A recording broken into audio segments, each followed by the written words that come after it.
Two Chairs No Waiting, episode number 759. Golden Arm Stories and Chief Swanee's Gold. Two Chairs No Waiting is brought to you each week by the folks over at weaversdepartmentstore.com. Drop by Weavers and check out the Any Old Tramps Down There print. Or maybe you want to get Mr. Rimshaw's print. It's that time of year. Make sure you have it for next year. Drop by weaversdepartmentstore.com. Two Chairs No Waiting is also brought to you by donations from listeners just like you. The executive producer of episode number 759 is Sharon Campbell, and the Patreon patron of the week is Rebecca Spears. Hello, everybody. I'm Allan Newsome, the host of Two Chairs No Waiting, and it's that time of year, Halloween. It's kind of a tradition here on the podcast to tell spooky stories,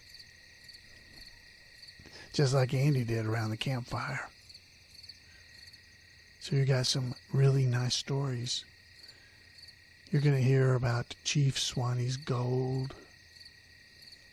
You're going to hear a version of a golden arm that's different than the one Andy told. But you got something really special this year. One of our friends, James, he's been dressing up as Andy at Mayberry events. And he's going to be here with us for this episode to tell us a really special story. I know you're going to enjoy it.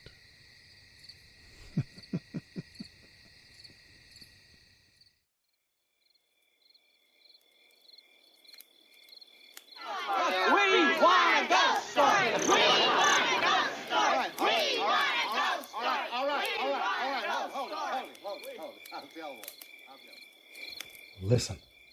You hear that? That's a hoot owl. That reminds me of a story. A long time ago, right in these very woods, there lived an old hermit. And they say that buried right here in these woods, there was this hidden treasure. And this old hermit used to look for that treasure day and night. And one night, he went into a real dark cave looking for the treasure. And suddenly, there were two eyes looking at him, burning like coals of fire. And the old hermit reached out his hand and he touched something furry. And the thing went, "Arr!" It was a bear. It bit his arm off. The old hermit took out his knife and he killed the bear with his other arm. And while he was stumbling around trying to get out of the cave, he found the treasure. He took it and he bought himself an arm to replace the arm he had lost. And it wasn't an ordinary arm. It was an arm made out of pure gold. Many years later, when the old hermit died, a thief who had heard about this golden arm came and stole it. And then a strange thing happened. When they came to get the old hermit to bury him, he was gone. He disappeared. And they say right today he's looking for that golden arm. Without it, he can never be buried. And he's looking right here in these very woods for his golden arm. And you can hear him at night. You can hear him saying, "Who, who stole my golden arm? Who stole my golden arm? Who stole my golden arm?" You stole my golden arm. Well, that's it. There's your ghost story. Now let's get some sleep. Let's get some sleep so we can get up real early. Yeah, now remember, boys, that was just a story. That's all it was. Yeah, Nothing to be frightened about, right, Ange? That's right. Yeah. Now let's get some sleep so we can get up real early in the morning.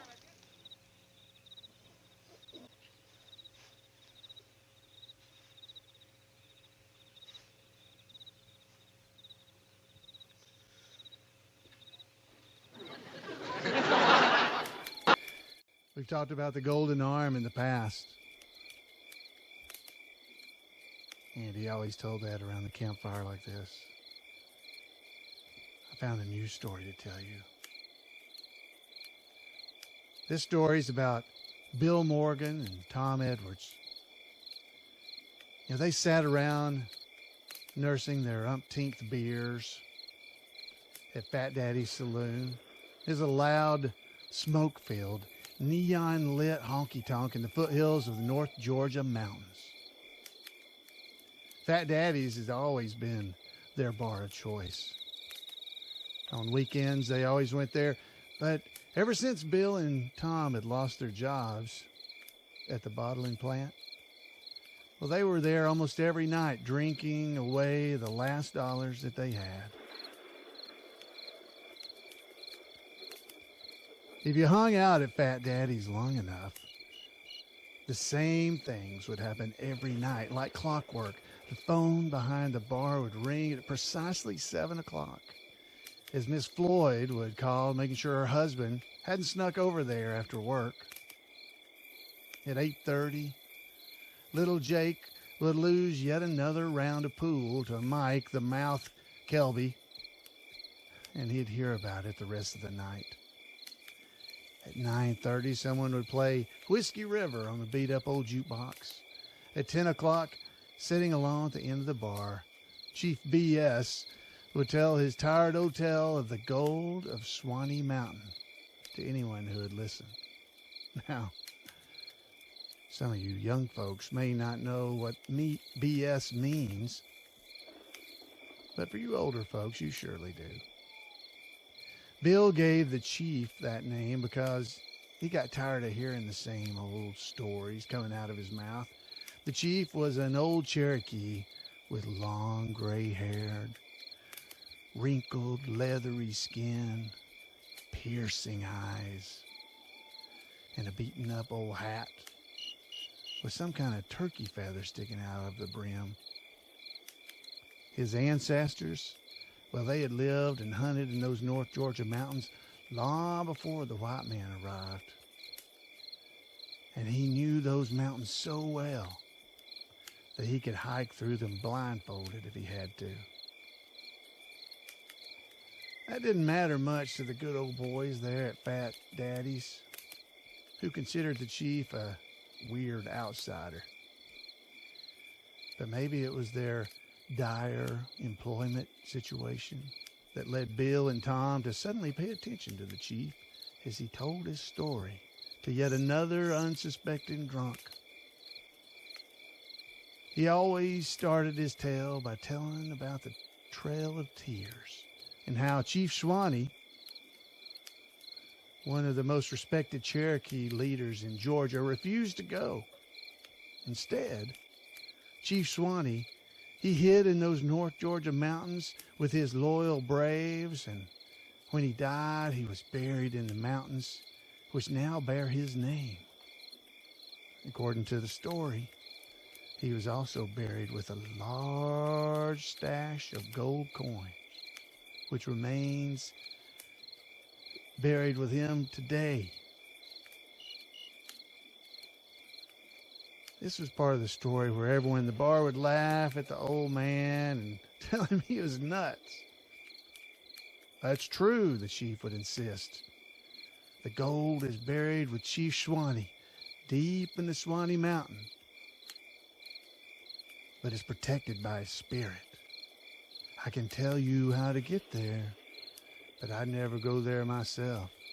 Oh, I don't need gold bad enough to have a ghost hounding me for the rest of my life. Well, maybe the chief didn't want the gold that badly, but Bill Morgan certainly did. He moved 2 bar stools down toward the old man and said, "Tell you what, Chief, you draw me a map, and I'll go up there and get that gold, and I'll even give you a cut of it." Tom, he looked at his friend in disbelief, said, "I ain't going bushwhacking up there the wild goose chase." Well, Bill, put his arm mockingly around the chief and grinned a big phony grin. "It ain't no wild goose chase, is it, Chief? That gold's up there and we're going to get it." Well, the chief took a long, contemplative swig of his beer. Then he stared at Bill with his big, piercing eyes. "You two church-going men?" he asked. "What difference does that make?" asked Bill with a chuckle.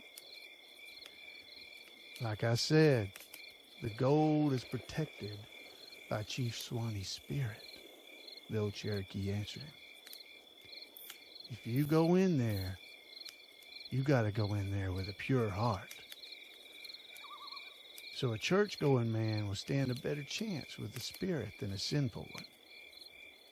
Well, Bill, he rolled his eyes and grabbed one of the bar napkins and said, "Yeah, whatever. Draw us a map on this napkin, and we'll go up there and see if your story's true or not."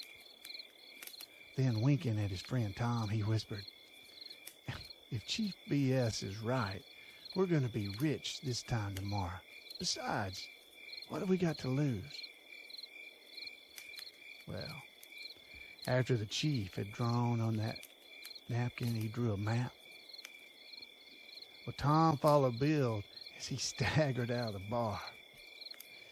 Bill tossed his keys to Tom and said, "You drive. I'll show you where to go." "You can't be serious," Tom answered. "Come on, you're drunk. There ain't no gold up there. Besides, it's dark out." But Bill wouldn't be swayed. He said, "Come on, I need your help. We'll just take a quick look, I promise." Now, Tom, he knew he had done plenty of stupid things himself after one too many beers. And his friend Bill had always been there to bail him out of any kind of trouble he had. So, with a heavy sigh, Tom grabbed a couple of flashlights from the back of his truck and said, "All right, which way do we go?"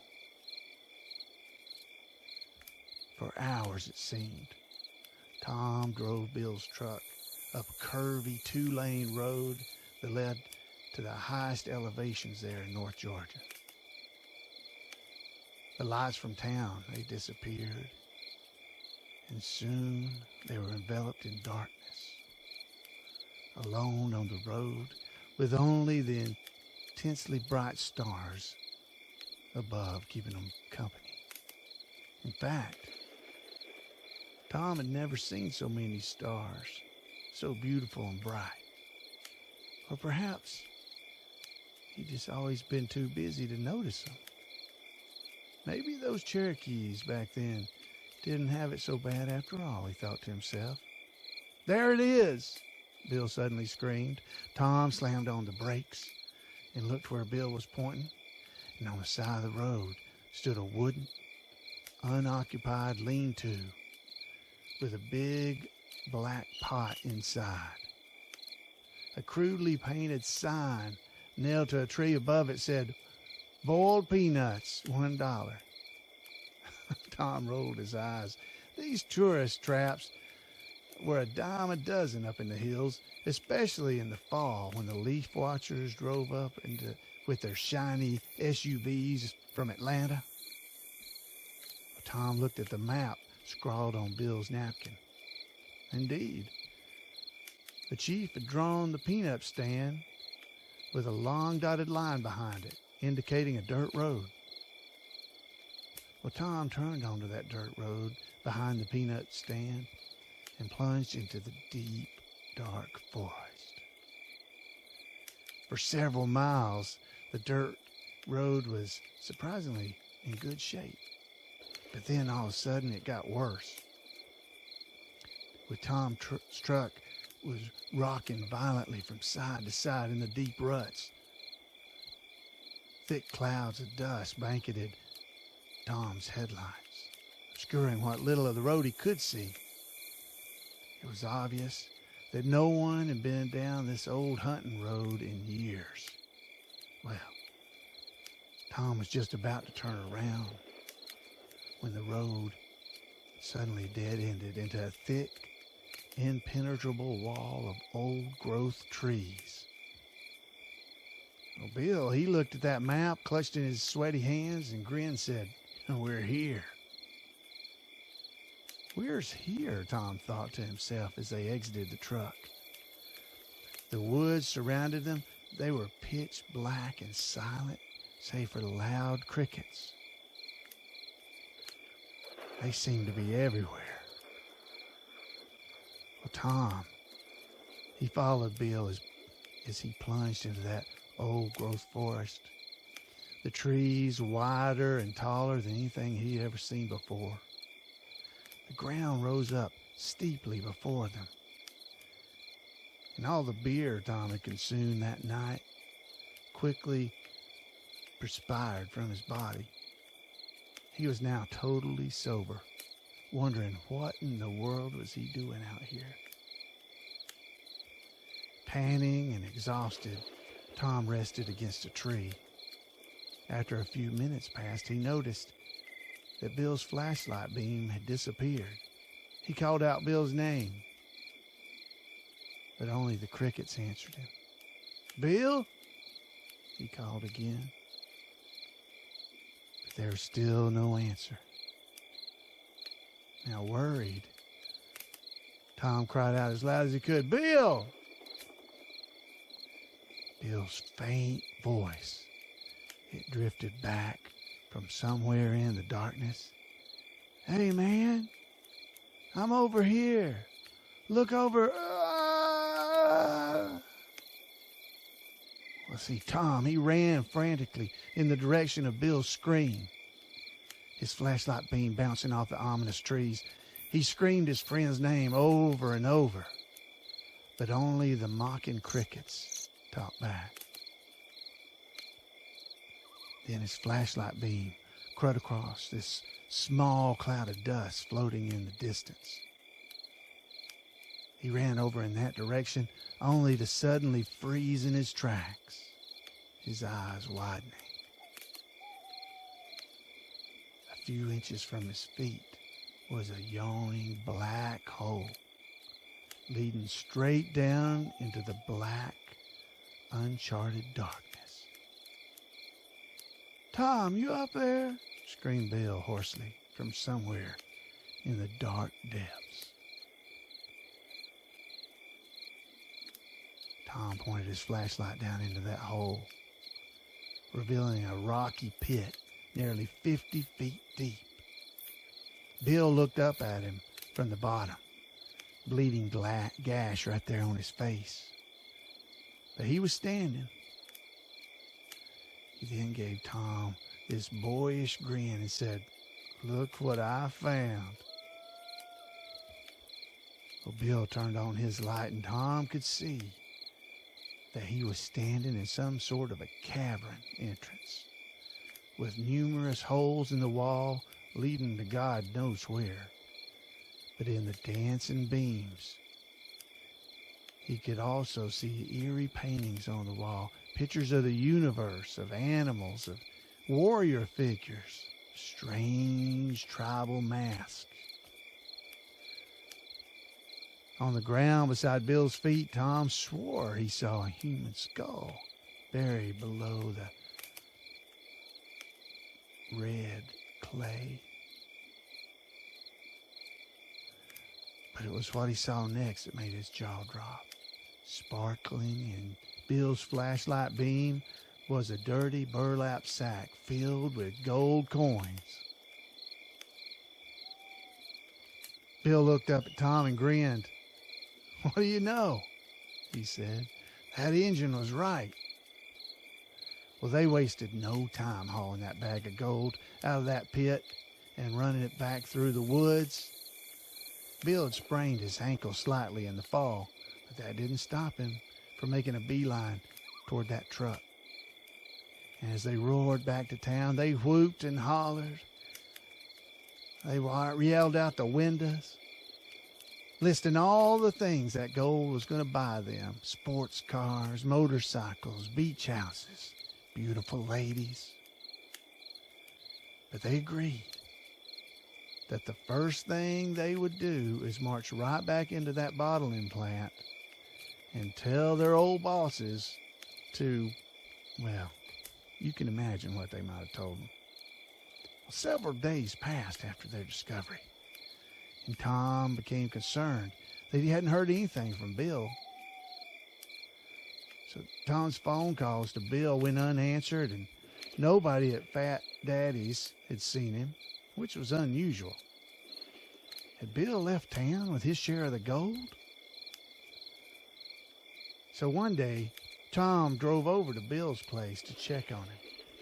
Bill lived in an old trailer home as a, it was a barren, overgrown family farmland several miles out of town's where it sat. He saw Bill's truck in the driveway, and he went up to the door and knocked, but there's no answer. He tried the doorknob and was surprised when the door suddenly creaked open. Tom's stomach turned when he was greeted by this awful smell. Worse than any barn or latrine he had ever run across. Covering his nose and his mouth, he walked in cautiously into that trailer. He noticed a light burning in Bill's bedroom. He walked over the door and he peeked inside. Oh, what he saw next froze his blood. There was Bill, laying on his soil bed, horrifyingly thin, his eyes bulging out of his pale, skeletal face. Tom could see Bill's exposed rib cage underneath his filthy shirt, heaving up and down with each pained breath. "What happened to you?" Tom blurted out. But Bill, he didn't answer. "Can you hear me?" Tom asked. Again, Bill didn't answer, but instead he rolled his eyes as if directing Tom towards his bedside. Tom moved over toward him. He leaned down close to Bill's face. In a painful, hoarse whisper that took every ounce of his strength, Bill said, "He won't let me get up." Tom grabbed Bill's arm, but it wouldn't move, as if it were superglued to the bed. He tried his other arm and his legs, but they wouldn't budge. Tom knew that Bill was too frail to resist him. Something else was holding Bill to that bed.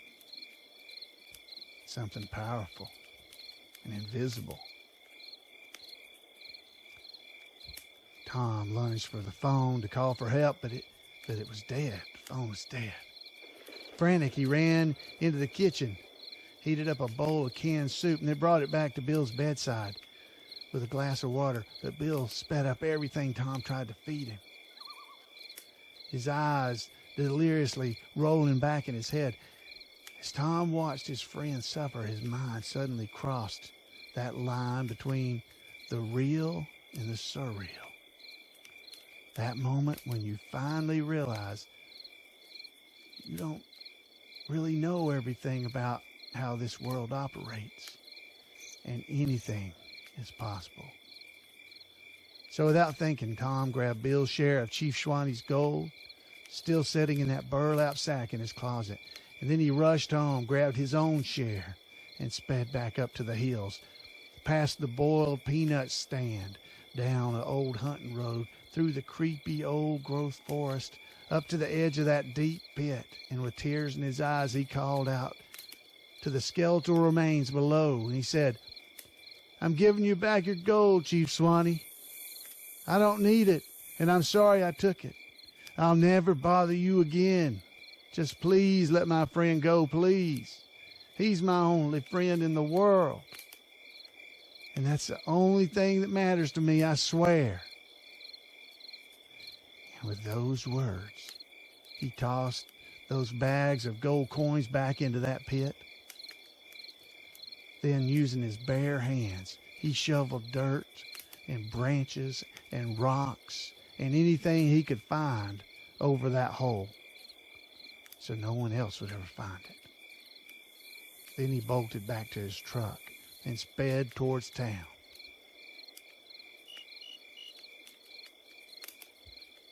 Tom knew he had to find a phone fast, and the closest one was at Fat Daddy's, a few miles away.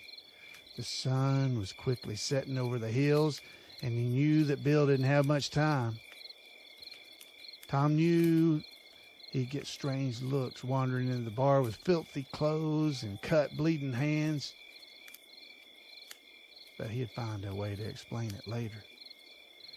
When Tom finally roared into Fat Daddy's parking lot around 10 o'clock, he was surprised to find it empty. The lot was usually full on a Saturday night. Maybe they closed early, Tom thought fearfully. Well, Tom was relieved to find that the door was unlocked, and he ran inside and found it dark and empty. He ran behind the bar and grabbed the phone and dialed Bill's sister in a neighboring town. She picked up his cell phone after one ring. "Bill's been rushed to the hospital," she said in a panicked voice. "He called me a few hours ago and said he couldn't get out of bed. The doctor said he's lucky to be alive. And I'm trying to get Mom on the phone. He looked awful, Tom. What happened to him? Do you know?" Tom, he couldn't answer. But the news of Bill's condition it sent waves of relief through him. He assured her that he would head straight to the hospital when he hung up the phone. "You've been up to Chief Swanee's cave, haven't you?" a sudden voice from the darkness said. Tom nearly leaped out of his skin. Sitting at the bar was old Chief B.S., nursing a beer. "What do you know about it?" was all Tom could say. Well, the chief took a long, contemplative swig of beer, stared at Tom with his piercing eyes. He said in a voice that seemed deeper and older than the one that Tom had heard so often. "That gold isn't going to do me no good. You're welcome to it. But I told you to accept it with a good heart. That's all I ask. Now use it that way, or I'll come back to see you again." With that, the chief polished off his beer and strolled leisurely out the door. Tom looked at the chief's bar stool, and sitting there was the dirty burlap sacks of gold that Tom had thrown into that pit earlier. Tom could barely believe his eyes. He then charged out of the door to find the chief, but only the stiff evening breeze rolling off the North Georgia mountains greeted him. The chief had vanished into the night. In the years that followed, as Tom and Bill, they both married and finally settled down, Chief B.S., or Chief Swanee, as they called him to anyone who would listen to their crazy story, he was never seen in those parts again.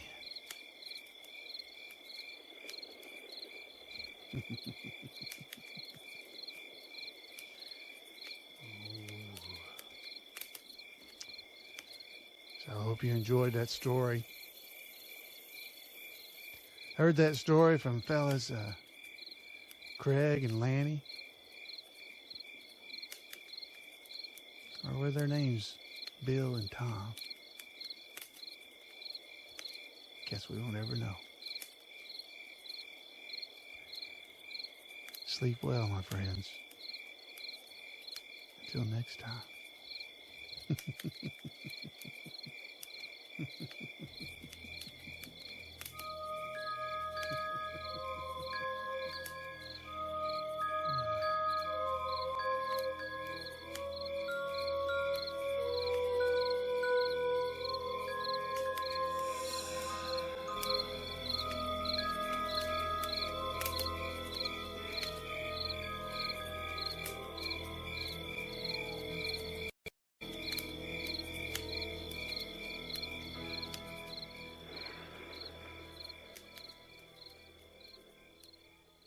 This story's been around for over 200 years.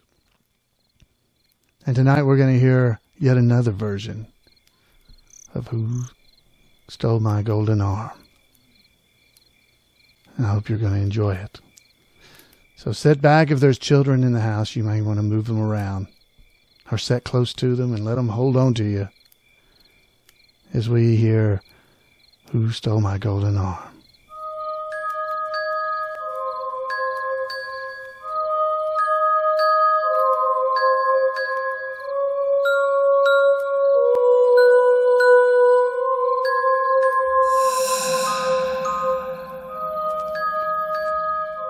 Once upon a time, there was a very, very rich man. He lived in a great big house on top of a misty mountain. He was so rich that people would travel up the winding road that led up to his house and ask him to do favors for them. Maybe donate some money. Children would go up there to his door and they'd try to peddle their cookies and candy bars and magazine subscriptions for school. But even more often, parents would arrive with their daughters in tow, knowing that this rich man was not married. They hoped he'd fall helplessly in love with their daughters. He turned away the children, and that was despite all the wonderful goodies they had to offer. And likewise, he turned away all the fair women, many of which were young and beautiful. He turned them all away because he believed that no one was really interested in him, that all they really were interested in was his money and his big house on the hill.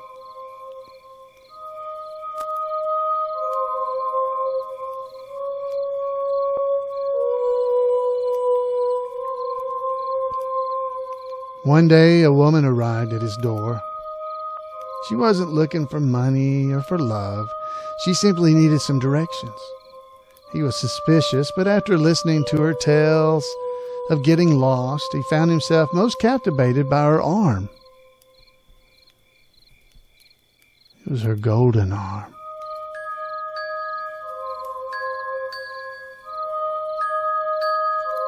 He invited her in for tea, and she must have been very thirsty after such a long and lost travels. He would give her the directions she needed, and curiosity got the best of him, and he wanted to know more about the golden arm of hers.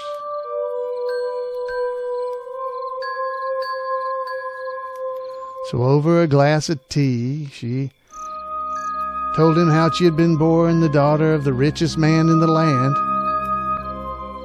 a man even richer than himself. Now, she had been in a terrible horseback riding accident as a little girl, and riding the horse that her father had given her, and her father felt terrible.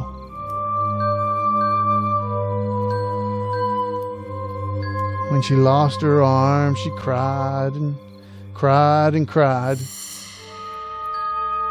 Who would ever fall in love with a one-armed girl? How would she ever tend to a home and to a husband and to a child with only one arm? Her tears of pain and loss only made her father's guilt grow.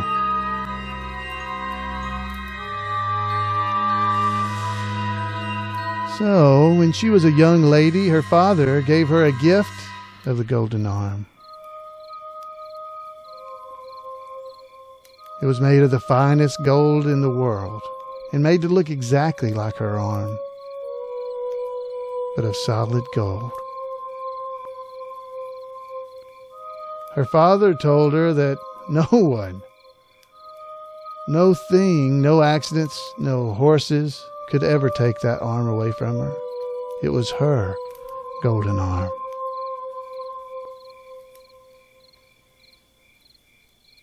Entertained by her tale of the golden arm, the man gave her directions that she needed, then invited her back for tea the next day.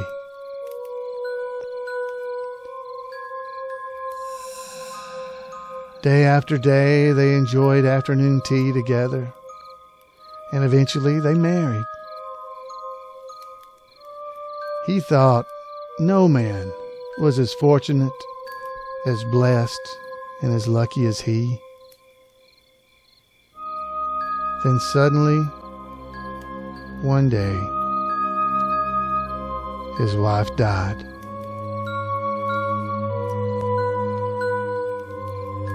So, not long after his beloved wife had been buried, he grabbed a shovel because he had realized that while he was saddened and he did love his wife, he knew he loved her golden arm more than he ever loved her. She had been buried with that golden arm. So after a while after she had been buried, he grabbed that shovel and made his way to her gravesite of his beloved wife. He began to dig. With each dig of the shovel into the dirt that covered his wife's grave, he thought to himself, "Oh, that golden arm. I must have that golden arm. I'm going to get that golden arm." He dug, and he dug, and eventually he found her and her golden arm. Covered in dirt, her face was so pale. In the moonlight, her lips were ashy. Oh, but that golden arm, it glistened and it shined. It was so bright and still so beautiful. He reached in and grabbed it out,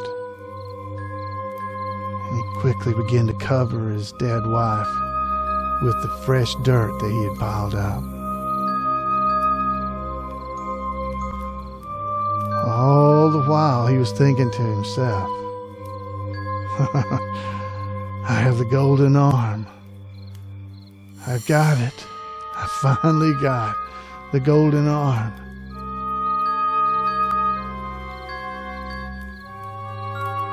He covered the grave with the dirt so it looked like it had never been dug up to begin with. Made it look just like nothing had happened. He grabbed that golden arm and he ran through the cemetery and through the woods and up the dark hillside, through the fog, back to his great big house. He took that golden arm and hid it in a secret safe. It was a safe that no one else had ever known about, not even his beloved wife.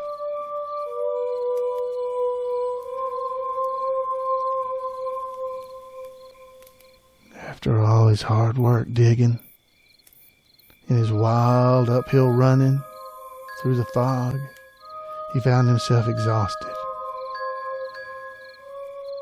He sat down in his chair, the chair he always sat in the afternoon, right after tea, and he fell asleep. But he awoke to some kind of a sound. Who's got my golden arm? The old man, he was startled by the ghostly vision of his dead wife standing right before him. Who's got my golden arm? Her skin was so pale. He was terrified. Who's got my golden arm?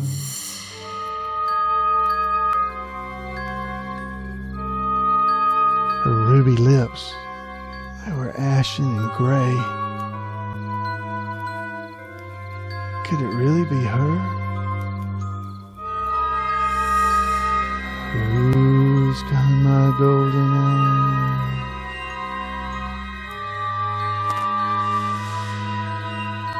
Her hair was all clumped with fresh dirt. Could she be alive?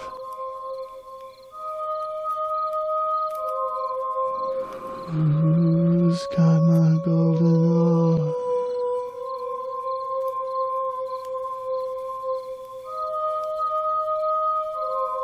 Who's got my golden arm?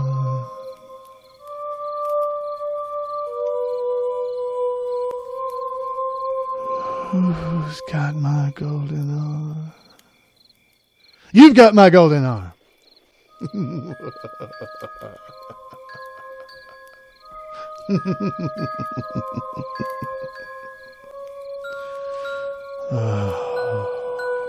And that's the story of the golden arm.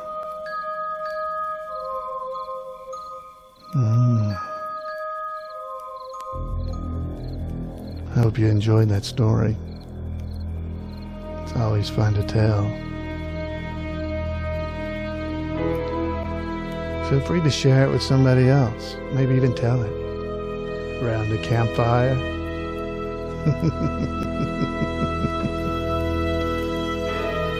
I'm sure it's going to keep Barney and Gomer awake all night. But is it going to keep you?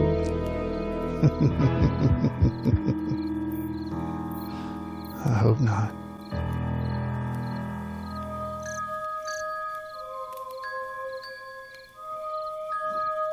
We'll see you next time on Two Chairs No Waiting. If you can make it there.